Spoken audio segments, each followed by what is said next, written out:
Track Wrestling with Jordan Burroughs, 5-time world and Olympic champion. You have a chance to be 6-time. You could have 5 world championships if you win finals. I ain't thinking about that anymore. You aren't thinking about it? No, man. You don't care about the history Every time anymore? I think about it, I freaking lose. Every single time. Every single time I get caught up in the history and the legacy and all of that nonsense, I lose. It was 2016.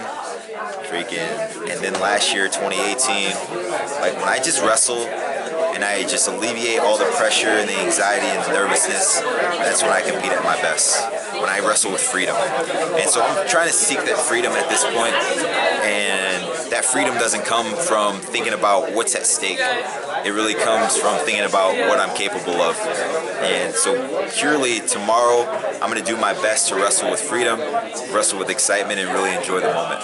You have some great sports analogies that you use. Do you think about these? Are you a sports guy that's thinking about how to compare and contrast? I don't, but I'm a big sports fan. And so I watch sports pretty much every day. Either I'm watching First Take or freaking Sports Center, ESPN, watching live stream, Jim Rome, Colin Cowherd. Like, I think I just watch so much that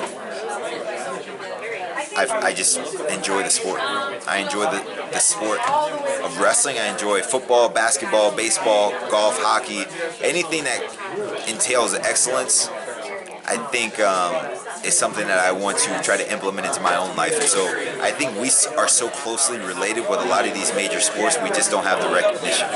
And the cool thing about it is I've been around for such a long period of time that now I'm starting to see the parallels between some of my favorite sports and the sport that I compete in. And we have a lot of fans, we have a lot of storylines, a lot of heroes, and a lot of characters in this sport. And I think we're growing at an astounding rate. Who we have up on that stage, a lot of those guys are hungry now, right? And they're nervous. They're pretty low key, but there's some pretty special individuals up there. And they're a lot of fun to be around. And although we may not be mainstream, I love what I do, and I love those guys out there, and I think tomorrow's going to be a lot of fun. How do you think you do in a debate against Stephen A. Smith? He will crush me. I don't have the vocabulary that he has, but I've got the fierceness. And so I would love to be on a show with Max Kellerman and Stephen A. and Molly Kiram. Like, I love those three.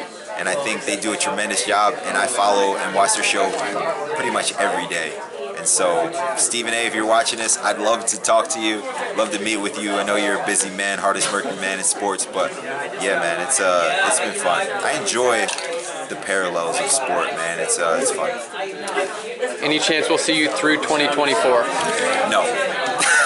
Definitely done after 2020. I don't know, man. It's hard to say. Like, I feel good, and you know what? I've really made a transition in the way I take care of my body, because there have been years where I've had tweaks, whether it's having needed cortisone shots or having a surgery or just being banged up and needing an MRI to figure out what was going on and how I could rehab a particular part of my body. I think with massage therapy and chiropractic care, nutrition, and really just recovery, my body really, I feel like I'm prolonging the longevity of my career.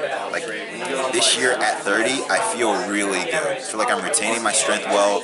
I'm still learning and improving. I still enjoy what I do, so it's not at all tedious and monotonous to come to the wrestling room. I think the hardest part, though, truly is the amount of time I have to spend away from my family. If I could take my family with me everywhere I went, or if I was in a place in which I had a ton of family and I knew that every time I left, my family was with a network of people that we truly loved and cared about, and they could be taken care of, then that would be ideal. But my parents are in Jersey, Lauren's parents are in New York, and so it's tough. I don't want to spend a lot of time away from my family, and I don't want my kids to spend a lot of time away from their grandparents. And so that transition for me is, Beacon will be 6 years old after Tokyo. He'll be starting kindergarten, then moving on to the first grade. I think as a father, I owe it to him to give him stability and structure and consistency, really, that he needs to have a life that he can be proud of and that he can enjoy and that's not tumultuous. And I think that that's just how I feel. So if I can strike that balance in which my family's taken care of, my kids are in good schools, and we're close to family, maybe I'll consider it. But I think as it stands now, it's going to be really hard to do here in Nebraska. Jordan Burroughs, thanks so much. Thank you.